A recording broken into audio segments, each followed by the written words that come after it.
Cue the music, Jehoshaphat. Oh yeah, got that.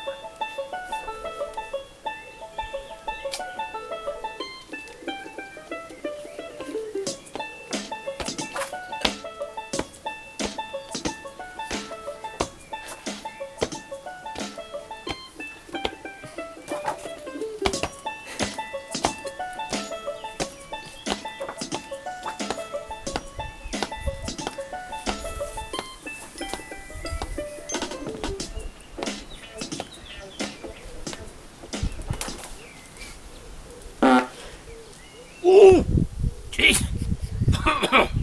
Sorry. Well, it wasn't me. Was it you, Harry? Didn't sound like me.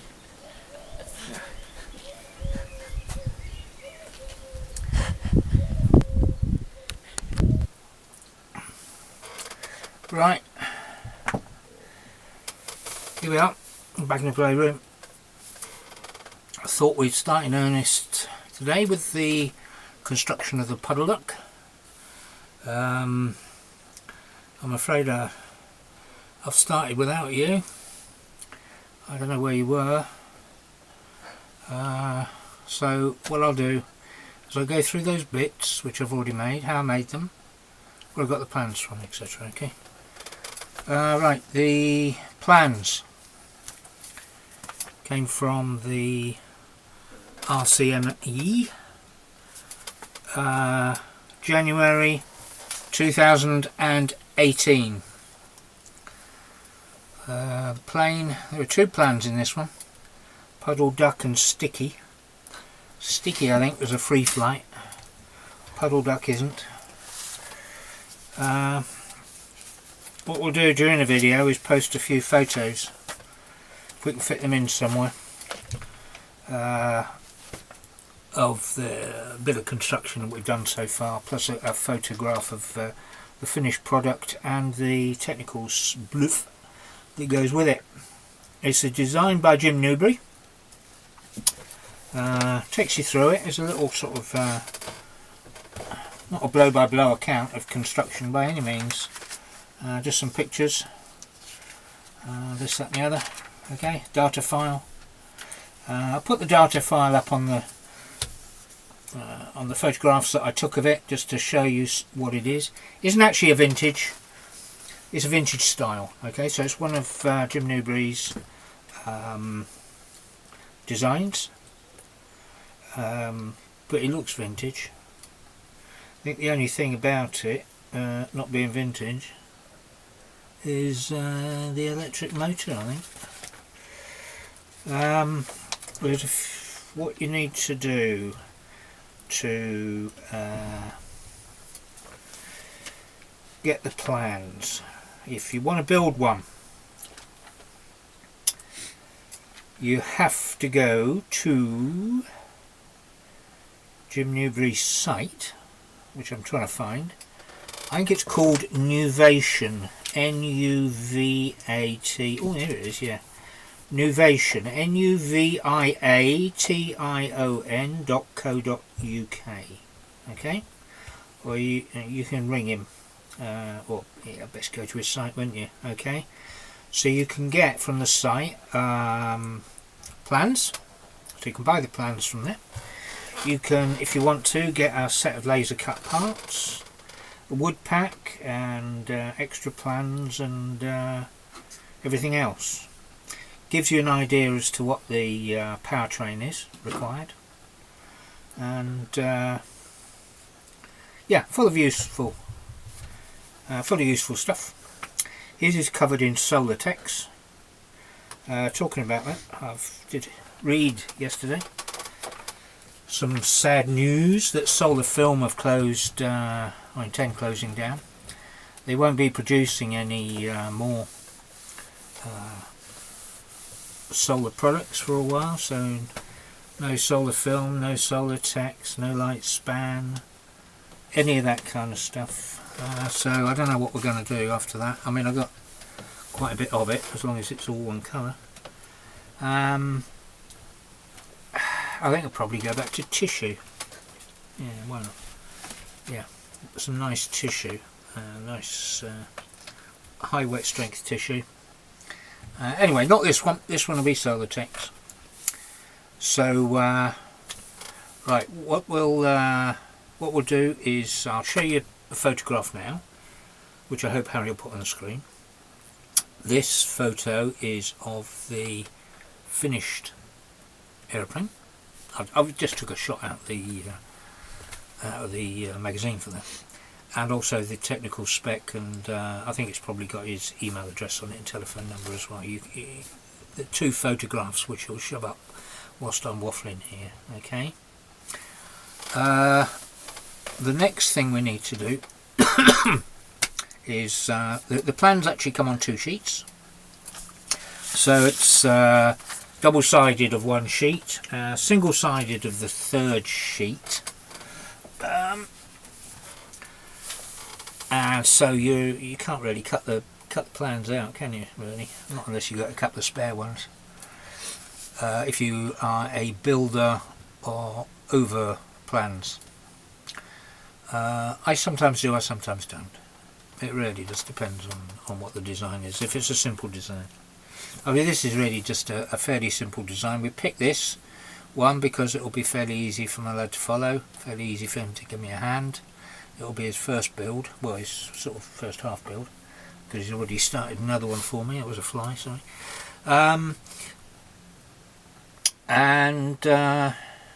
Why else did we pick it? That's easy to build. It's built out of sticks. Okay, talking about sticks. Right, if you're going to buy balsa, what I generally do is I buy it in sheets. Big sheets, big thick sheets. All depends on the thickness you want, doesn't it? Bit like that. Okay, so that's a 6mm, 4 inches wide, or 100mm if you're in foreign lands, a metre long if you're in foreign lands, and 36 inches long if you're not. And then to get sticks, what I do is I use a stripper. There you go. That's a balsa stripper, made by Master Air Screw, the Windsor Propeller Company. What it does is it basically cuts off strips of wood off that big sheet, exactly the width that you want it, all the way along, as long as you use it correctly, of course.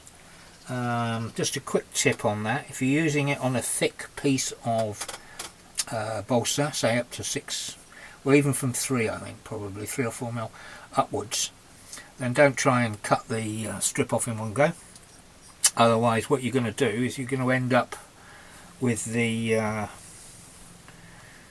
one edge of the strip that you cut off at an angle, because the thing will sit at an angle like that on top of the wood. Obviously, the wood's there. So what I tend to do is I tend to block this up a bit with a big ruler or something thick. Yeah, a couple of rulers alongside the thank you, Harry. Can you focus on what we're doing here? Can you see what it is yet? Where are we? I'll pick you up a bit of 1/4 inch. Hang on.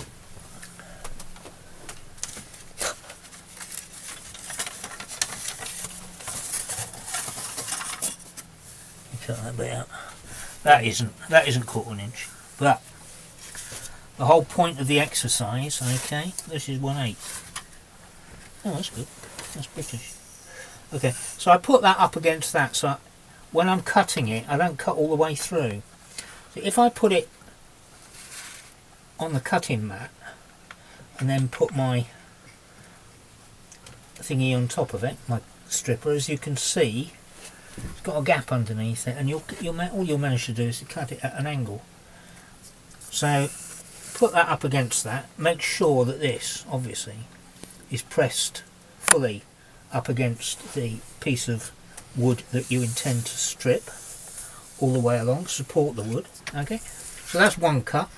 Now you can make and attempt the second cut, which will be that one. Cutting that. Alright. Oh, there you go. Look at that. Perfectly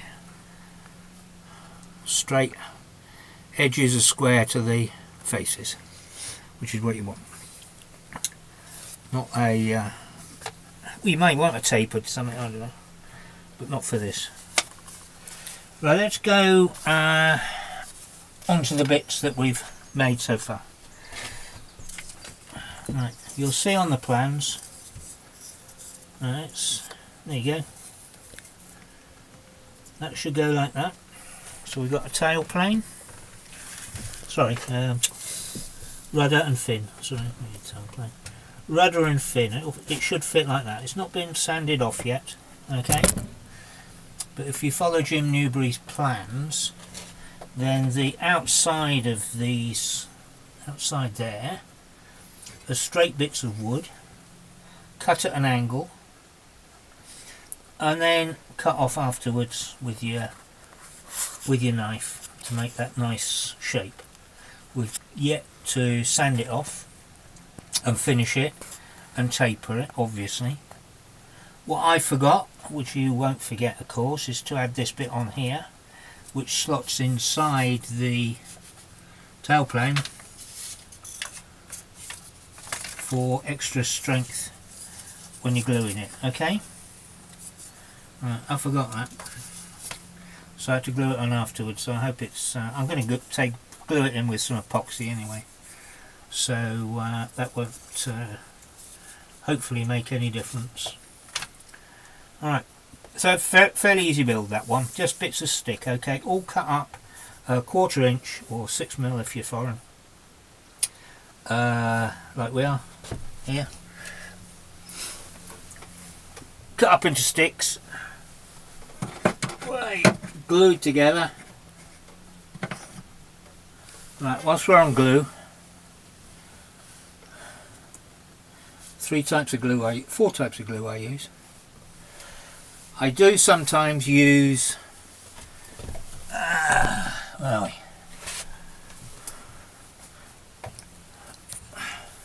thin CA, okay, so super glue. I don't use it very much because I tend to get my fingers stuck together. Alright, wood glue, colle bois interior. Dry in 20 minutes it says. Okay, so that's ordinary white wood glue. Use that. Epoxy.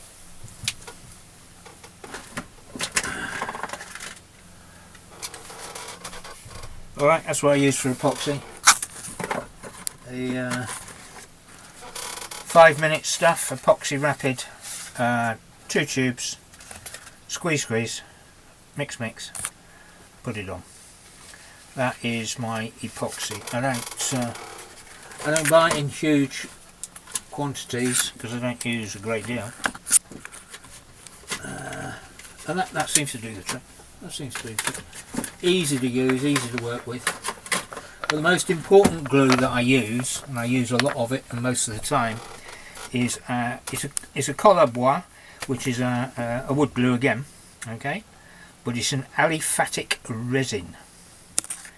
It's a rapid, extra thick, gap filling sandable aliphatic resin. You can buy this from the model shops. Okay, it's more expensive than the wood glue, but what it allows you to be able to do afterwards is to be able to sand the joint. The joint, yeah, the wood. And the joint. I mean, the wood glue that you use, if you the PVA wood glue, ordinary white wood glue, is a bit rubbery after you try and sand it. It's awful stuff. It's horrible stuff. You never get rid of it. So any joint that's going to be sanded after it's been stuck, then use that. Any joint that isn't going to have to be sanded, you might as well use the cheaper wood glue. Okay. Any joint that needs to be stuck immediately, well, it's not immediate, is it? CA resin isn't immediate, but you know what I mean, a little bit quicker, isn't it? And it's easier. You can use the CA stuff. Right, so the tail, the fin and the rudder That was very straightforward to make. Okay, I put those to one side, and we got the elevator and the tailplane. Right, okay. Now, the tailplane, in actual fact, if you look at the drawing, you don't need this bit here, this bit of wood. Okay, this is cut right back up there. So you've got two halves, and they're held together with a metal piece of wire, okay, bent through 90 degrees and epoxied into holes in there. So that's what the piece of wire looks like. Okay, looks like that. Goes in there, and then it's recessed here. Holes drilled into the elevator and slotted in. When you that's just a bicycle spoke. Okay, so when you do that, the most important thing to think about is getting that absolutely flat. If one is up and the other is down, then when you stick it in, that's how your elevator is going to be. One side up, one side down. So get it really, really flat. Next thing I do is to drill a couple of holes here, in there, absolutely vertical and vertical. Drill them just a little bit larger than the size of the metal. Okay, it's not a push fit, it's a little bit larger. That way, if this is a wee bit out, it doesn't really matter that much. Plus it allows room for the epoxy in there as well, because this is epoxied in. Alright, so that will be in there. After that's set, which it is now, what I'm going to do is I'm going to cut that away, and these two bits here should be perfectly flat. Right, I don't know whether you noticed, but when I held these up, both the elevator and the tailplane have got lightning holes in the outer solid bits there. Okay, they're not there just to look through, make it look pretty, to make it lighter, because we don't want too much weight up the arse end of this plane. They're not the easiest things to cut, lightning holes, or round holes basically, are they? So this is what I've made here, okay, which is a bit of wood, I've knocked a nail in it, yeah, cut the head off, and then I've got a block of balsa. I don't know how thick that is, 3/4 inch, maybe an inch, something like that. And then I've got a scalpel blade glued to that. Then I make holes in this, stick it over there like that. Okay, go round in a circle, and you've got your hole. Let me just right. Let's just show you how it works. Right, this one I made earlier, obviously. Okay, so you first off got to find out where your hole's going to be. Alright, centre of your hole. You need to mark your centre of your hole. Right, so we'll mark that with a pinprick like that, okay, with a pencil. And then what I generally do, depends on the thickness of the wood, but you just put that down over the wood. Just get that on there, like that. Next thing to do is to measure out the diameter, well, you want to mark the radius really. The radius of the hole you want from the edge of the knife, okay? So we'll do I've got a hole here for a 1 inch hole, okay, which is a 1/2 inch radius, obviously. Alright, so here we go. What I'll do is I'll move some of this clutter away. Right. Okay, don't cut it all in one go. What I generally try and do is to move the wood around. I suppose I can move the cutter as well, can't I? Right, until you've cut all the way through. Take that back off, and there you've got your hole. Now that's a bit of an oblongy one, but perhaps I did it a bit quick. Okay, so you got your hole. That's not bad. I've got loads Yeah. These are the holes and circles that I cut out from the Lazy Bee earlier. Okay, as you can see, they're all perfectly round. They're all in. That's 3mm, and this is ply. Okay, dead thin. Don't know what that is. Oh, 1mm ply. So I did that as well. Did cut those out. That's for the Lazy Bee, which I'll show you later. Obviously, well, you've seen it. Look, for the windows along the Lazy Bee, use that. Right, so that's that tool done. You can go out and buy one if you want one.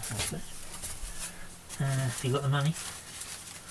I don't. If I can make something to do the job, I'll make it.